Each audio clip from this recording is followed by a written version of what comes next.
नमस्कार, live India में आपका स्वागत है। मैं हरीश सम्राट। सिक्किम राज्य की 50वीं वर्षगांठ के समारोह में प्रधानमंत्री नरेंद्र मोदी ने कहा कि आज का दिन विशेष है। ये अवसर सिक्किम की लोकतांत्रिक यात्रा की गोल्डन जुबली है। सिक्किम राज्य के 50 साल पूरे होने की बहुत बहुत बधाई उन्होंने दी है। 50 साल पहले सिक्किम ने अपने लिए एक लोकतांत्रिक भविष्य तय किया। सिक्किम के लोगों का जनमन भारत की आत्मा से जुड़ने का भी था। एक भरोसा था, उन्होंने कहा एक भरोसा था कि जब सबकी बात सुनी जाएगी, सबसे हक सुरक्षित होंगे तो विकास के एक जैसे मौके मिलेंगे। आज का ये दिन विशेष है। ये अवसर सिक्किम की लोकतांत्रिक यात्रा की गोल्डन जुबिली का है। मैं स्वयं आप सबके बीच रह करके इस उत्सव का, इस उमंग का, 50 वर्ष की सफल यात्रा का साक्षी बनना चाहता था। मैं भी आपके साथ कंधे से कंधा मिलाकर इस उत्सव का हिस्सा बनना चाहता था। मैं बहुत सुबह जल्दी दिल्ली से निकलकर बागडोगरा तो पहुंच गया, लेकिन मौसम ने मुझे आपके दरवाजे तक तो पहुंचा दिया, लेकिन आगे जाने से रोक लिया। और इसलिए मुझे आपके देख रहा हूं, ऐसा भव्य दृश्य मेरे सामने है, लोग ही लोग नजर आ रहे हैं। कितना अद्भुत नजारा है। कितना अच्छा होता मैं भी आपके बीच होता, लेकिन मैं नहीं पहुंच पाया। मैं आऊं, जैसे ही राज्य सरकार तय करेगी, मैं सिक्किम जरूर आऊंगा, आप सबके दर्शन करूंगा और इस 50 वर्ष की सफल यात्रा का मैं भी एक दर्शक बनूंगा। आज का ये दिन बीते 50 वर्षों की अचीवमेंट्स को सेलिब्रेट करने का है। और आपने इतना बढ़िया कार्यक्रम आयोजित किया है, और मैं तो लगातार सुन रहा था, देख रहा था। खुद मुख्यमंत्री जी इस आयोजन को यादगार बनाने के लिए काफी ऊर्जा के साथ लगे रहे। वो दिल्ली में भी मुझे 2 बार आकर के निमंत्रण देके गए। मैं आप सभी को सिक्किम राज्य के 50 वर्ष होने की बहुत बहुत बधाई देता हूं। साथियों, 50 साल पहले सिक्किम ने अपने लिए एक डेमोक्रेटिक फ्यूचर तय किया था। सिक्किम के लोगों का जनमन ज्योग्राफी के साथ ही भारत की आत्मा से जुड़ने का भी था। एक भरोसा था, जब सबकी आवाज सुनी जाएगी, सबके हक सुरक्षित होंगे, तो विकास के एक जैसे मौके मिलेंगे। पढ़ाई के लिए, इलाज के लिए, रोजगार के लिए, कहीं पर भी आना जाना बहुत बड़ी चुनौती था। लेकिन बीते 10 वर्षों में स्थिति काफी बदल गई है। इस दौरान सिक्किम में करीब 400 किलोमीटर के नए नेशनल हाईवे बने हैं। गांवों में सैकड़ों किलोमीटर नई सड़कें बनी हैं। अटल सेतु बनने से सिक्किम की दार्जिलिंग से कनेक्टिविटी बेहतर हुई है। सिक्किम को कालिम्पोंग से जोड़ने वाली सड़क पर भी काम तेजी से चल रहा है और अब तो बागडोगरा गंगटोक एक्सप्रेसवे से भी सिक्किम आना जाना बहुत आसान हो जाएगा। इतना ही नहीं, आने वाले समय में हम इसे गोरखपुर सिलीगुड़ी एक्सप्रेसवे से भी जोड़ेंगे। साथियों, आज नॉर्थ ईस्ट के हर राज्य की राजधानी को रेलवे से जोड़ने का अभियान तेजी से आगे बढ़ रहा है। सेवोक रांगपो रेल लाइन सिक्किम को भी देश के रेल नेटवर्क से जोड़ेगी। हमारा ये भी प्रयास है कि जहां सड़कें नहीं बन सकती, वहां रोपवे बनाए जाएं। थोड़ी देर पहले ऐसे ही रोपवे प्रोजेक्ट का लोकार्पण किया गया है। इससे भी सिक्किम के लोगों की सहूलियत बढ़ेगी। चलिए आगे बढ़ेंगे। सीआईआई वार्षिक व्यापार शिखर सम्मेलन 2025 में रक्षा मंत्री राजनाथ सिंह ने कहा कि आज पूरी दुनिया में अनिश्चितता का माहौल दिखाई दे रहा है। जगह जगह संघर्ष चल रहे हैं। वैसे तो इसके कई कारण हो सकते हैं, लेकिन आज की अंतर्राष्ट्रीय अनिश्चितता का मूल कारण विश्वास में कमी है। इसके विपरीत अगर हम अपने देश को देखें तो हमारी कोशिश रही है कि देश के भीतर विभिन्न क्षेत्रों, समुदायों और आर्थिक क्षेत्रों के बीच विश्वास का एक मजबूत माहौल बने। इन प्रयासों से, उन्होंने कहा कि इन प्रयासों से हमने अभूतपूर्व कामयाबी हासिल की है। कि इंटरनेशनल सिनेरियो में कहीं न कहीं ट्रस्ट का वो महत्वपूर्ण फैक्टर घटता नजर आ रहा है। सेकेंड वर्ल्ड वॉर के बाद भले ही दुनिया दो पोल्स में बंटी रही हो, लेकिन एक किस्म की स्टेबिलिटी फिर भी कहीं न कहीं थी। एक प्रेडिक्टेबिलिटी कहीं न कहीं थी। पर अब पिछले कुछ डिकेड्स में, खासकर 90 के डिकेड्स के बाद से इंटरनेशनल रिलेशंस में एक अलग तरह की फ्लूइडिटी आ गई है। एक तरफ तो राष्ट्रों के बीच के आपसी रिलेशंस टूट रहे हैं या कमजोर पड़ रहे हैं, तो दूसरी तरफ कुछ नए इक्वेशंस बनते हुए दिखाई दे रहे हैं। आज पूरे विश्व में एक अनसर्टेनिटी का माहौल नजर आ रहा है। जगह जगह कॉन्फ्लिक्ट्स चल रहे हैं। वैसे तो इसके कारण अनेक हो सकते हैं, पर आज की इंटरनेशनल अनसर्टेनिटी का जो फंडामेंटल कारण है वह है ट्रस्ट डेफिसिट, यानी विश्वास में कमी। साथियों, इसके ठीक विपरीत अगर हम अपने देश को देखें तो हमारी यह कोशिश रही है कि देश के भीतर अलग अलग क्षेत्रों में कम्युनिटीज और इकोनॉमिक सेगमेंट्स के बीच ट्रस्ट का एक मजबूत इन्वायरमेंट बने। यह हम लोगों की कोशिश रही है और इन एफर्ट्स से हमने अभूतपूर्व कामयाबी हासिल की है, जिनके कुछ उदाहरण मैं आप सबके सामने यहाँ रखना चाहता हूँ। पहले उदाहरण के रूप में मैं आप सभी से जीएसटी यानी गुड्स एंड सर्विसेज टैक्स का जिक्र करना चाहूँगा। एक ऐसा रिवॉल्यूशनरी रिफॉर्म जिसमें हमने न केवल ईज ऑफ डूइंग बिजनेस को ही बेहतर बनाया है, बल्कि सेंटर और स्टेट्स के बीच के संबंधों को भी सही मायनों में कोऑपरेटिव फेडरलिज्म को बल दिया है।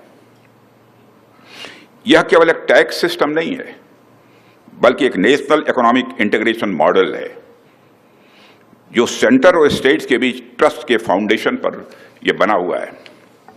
आज सेंटर, स्टेट्स और यूनियन टेरिटरीज फेडरल ट्रस्ट को बढ़ावा देते हुए समान रूप से जीएसटी के प्लेटफॉर्म पर हैं। साथियों, ट्रस्ट कांग्रेस सांसद शशि थरूर ने पनामा के विदेश मंत्री जेवियर मार्टिनेज अचा के साथ बैठक के दौरान कहा कि आतंकवाद अंतर्राष्ट्रीय विवादों को सुलझाने का एक तरीका नहीं होना चाहिए। अगर कोई समस्या है तो उससे निपटने के दूसरे तरीके भी हैं। आतंकवादियों को सीमा पार भेजना पूरी तरह से अस्वीकार्य है और यह बात स्पष्ट होनी चाहिए। हमें अपराधियों, हत्यारों के पीछे जाना चाहिए और हम ऐसा करेंगे। जो लोग उन्हें सुरक्षित पनाह देते हैं, जो उन्हें सुरक्षा देते हैं, वित्त पोषित करते हैं, प्रशिक्षित करते हैं, हथियार देते हैं, बेचते हैं और उनका मार्गदर्शन करते हैं, उन्हें भी जवाबदेह ठहराना जाना चाहिए। A delegation which covers 5 political parties and represents all parts of the country. And what we are trying to do is to go to a few countries in this region. The Prime Minister has sent smaller delegations to other regions as well. The idea is to explain to you our perspective on the recent events in our country and to seek your understanding for not just what we did, but what stand we have taken in the event of any future developments of a similar nature. I want to start by thanking you for the very constructive statement that Panama issued on this subject and the very helpful role that you have played in the Security Council. And we certainly hope that your instructions to your ambassador will continue to show understanding for India's position. We know that Panama, indeed the President of the National Assembly said this already, has consistently stood against terrorism. Terrorism should not be a resort of attempting to address international disputes. If there are problems, there are other ways of dealing with them. Sending terrorists across the border is simply unacceptable, and that should be made clear. We should go after the perpetrators, the killers ourselves, and we will do so. But those who give them safe haven, those who protect them, finance them, train them, arm them, dispatch them and guide them, they should also be held accountable. And increasingly, it seems to me, it will become inescapable for us to face this particular aspect of the challenge. And we certainly would like to seek your understanding. Before going into more detail and responding to any questions. चलिए आगे बढ़ेंगे। उपराष्ट्रपति जगदीप धनखड़ ने किसान घाट पर पूर्व प्रधानमंत्री चौधरी चरण सिंह को उनकी पुण्यतिथि पर श्रद्धांजलि अर्पित की। उपराष्ट्रपति जगदीप धनखड़ ने कहा कि भारत का किसान देश की रीढ़ की हड्डी है, हमारी सामाजिक और आर्थिक व्यवस्था का मुख्य केंद्र है। चौधरी चरण सिंह का पूरा जीवन किसान और ग्रामीणों को समर्पित रहा। 1952 में उत्तर प्रदेश के कृषि मंत्री के रूप में चौधरी चरण सिंह ने जमीन संबंधी क्रांतिकारी बदलाव में भारी योगदान दिया था। भारत का किसान देश की रीढ़ की हड्डी है। हमारी सामाजिक व्यवस्था, आर्थिक व्यवस्था का मुख्य केंद्र है। चौधरी चरण सिंह की जयंती हमें इसकी याद दिलाती है। चौधरी साहब का पूरा जीवन किसान और ग्रामीण को समर्पित रहा। उनका अटूट संकल्प ग्रामीण उत्थान, किसान विकास और 1939 में पहली बार देश में, जब देश गुलामी में था, आजाद नहीं हुआ था, चौधरी साहब ने सूदखोरों के चंगुल से किसान को मुक्त करने के लिए, उनकी ऋण समाप्ति करने के लिए प्रमुख भूमिका निभाई।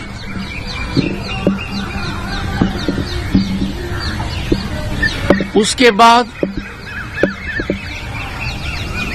1952 में उत्तर प्रदेश के कृषि मंत्री के रूप में चौधरी चरण सिंह जी ने जमीन संबंधी क्रांतिकारी बदलाव में भारी योगदान दिया। जमींदारी उन्मूलन उस समय की ज्वलंत समस्या थी। किसान अपने आप को बंधक मानता था।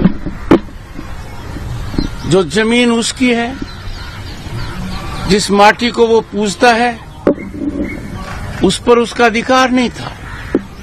ये अधिकार दिलाने में चौधरी चरण सिंह जी ने महानायक का रोल अदा किया। उनके महत्वपूर्ण योगदान को दृष्टिगत रखते हुए 2001 में भारत के पूर्व प्रधानमंत्री अटल बिहारी वाजपेयी ने दूरदर्शिता का परिचय देते हुए और देश के 5वें प्रधानमंत्री चौधरी चरण सिंह का सम्मान करते हुए 23 दिसंबर को जो उनकी जन्म जयंती है वो किसान दिवस के रूप में मनाने का फैसला किया।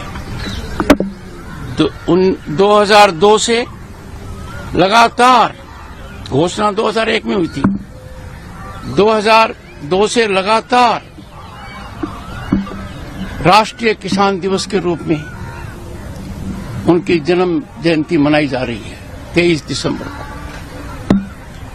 दुनिया के अनेक देशों में इस बात को पहचाना गया कि किसान दुनिया का अन्नदाता है, उसके प्रति समर्पण भावना होनी चाहिए। किसान दिवस अमेरिका में मनाया जाता है, फिलीपींस में, वियतनाम में, साउथ कोरिया में, जाम्बिया में और अनेक देशों में मनाया जाता है। मैं मानकर चलता हूं कि आने वाला राष्ट्रीय किसान दिवस 23 दिसंबर को किसान के लिए एक मील का पत्थर होगा और जो 730 से ज्यादा देश में कृषि विज्ञान केंद्र हैं, 110 से ज्यादा Indian council of agriculture research की जो संस्थाएं हैं, 70 से ज्यादा जो उनकी विश्वविद्यालय हैं, उन सब में जीवंत रूप से चौधरी साहब के योगदान को और आज की परिस्थिति में सरकारी नीतियां किसान के लिए क्या कर सकती है, किसान को कैसे प्रोत्साहित कर सकते हैं, किसान कैसे अपनी आर्थिक व्यवस्था को मजबूत करता है, उसकी ओर ध्यान दिया जाएगा। सऊदी अरब में AIMIM प्रमुख और सांसद असदुद्दीन अवैसी ने कहा कि पाकिस्तान को FATA की ग्रे लिस्ट में वापस लाया जाना चाहिए, तभी हम इन सभी आतंकवादी संगठनों के इस आतंकी वित्त पोषण को नियंत्रित कर पाएंगे। उन्होंने कहा कि पाकिस्तान की संलिप्तता के स्पष्ट सबूत है। यह आतंकवादी समूह वहां फल फूल रहे हैं, उन्हें वहां प्रशिक्षित किया जा रहा है और उनका पूरा काम भारत को अस्थिर करना है। उन्होंने कहा कि भारत में और अधिक हिंदू मुस्लिम दंगे कराना ये लोग चाहते हैं, इसीलिए आतंकवाद के समूल नाश नष्ट करने के लिए पाकिस्तान को ग्रे लिस्ट में लाना जरूरी है। Best thing now which the Kingdom of Saudi Arabia, the Kuwait government and the Bahraini government, we have requested them when the delegation had met that they must ensure that Pakistan must be brought back in FATF grey list. That is where we will be able to control this terror financing of all these terrorist organizations. And do you know that when this person was made the field marshal in Pakistan, a US designated terrorist called Mohammed Ehsan was sitting right beside the field marshal. So this is complete, he's a US designated terrorist called Mohammed Ehsan. And there are photographs him shaking hands with this field marshal. So there is a clear-cut evidence of Pakistan's involvement. These terrorist groups are prospering over there. They are being trained over there. And their whole task is to destabilize India, to create more Hindu-Muslim. सऊदी अरब में BJP सांसद बैजयंत पांडा के नेतृत्व में सर्वदलीय प्रतिनिधिमंडल के सदस्य बीजेपी सांसद निशिकांत दुबे ने कहा कि मुझे लगता है कि सऊदी अरब हमारी चिंताओं से वाकिफ है। हमने अपनी बातें स्पष्टता से कही है कि पाकिस्तान को आतंकी शिविर बंद करने होंगे और उनको आतंकवाद बंद करना होगा। अगर वो आतंकवादी गतिविधियां करेंगे तो हम उसका जवाब देंगे। लगता है कि सऊदी अरब हमारी चिंता से वाकिफ है।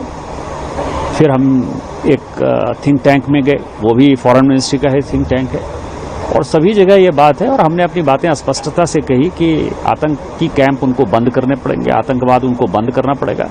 यदि वो आतंकवादी गतिविधियां करेंगे फ्यूचर में तो हम उसको रिटेलिएट करेंगे और इसके अलावा हमारे पास कोई उपाय नहीं है। हमने सारे अच्छे काम जो है पाकिस्तान के साथ कर लिए हैं और इस बात को हमने बड़ी गंभीरता से कहा और सऊदी अरब हमारी चिंता से चिंतित। Distinguished guests, kindly take their seats. अचानक से बीमार हो गए बीच में और कुवैत में ही उनको हॉस्पिटल में एडमिट करना पड़ा। अभी तक क्या उनकी कंडीशन है, किस तरह की प्रॉब्लम अचानक हुई? देखिए, आज माननीय प्रधानमंत्री जी ने भी उनसे बातचीत की है और उनकी तबीयत दिल्ली में ही खराब थी, लेकिन जम्मू कश्मीर का मसला था, देश का मसला था, इतने सीजन्ड पॉलिटिशियन है, वो दौरे पर आए। आपने देखा होगा कि उनको परेशानी हो रही थी, लेकिन जहां तक वो चल पा रहे थे वहां तक वो चले और एक भी मीटिंग उन्होंने ऐसा नहीं हुआ कि अटेंड नहीं किया, कहीं कंट्रीब्यूट नहीं किया। वो अपनी सीमा से ज़्यादा कर गए।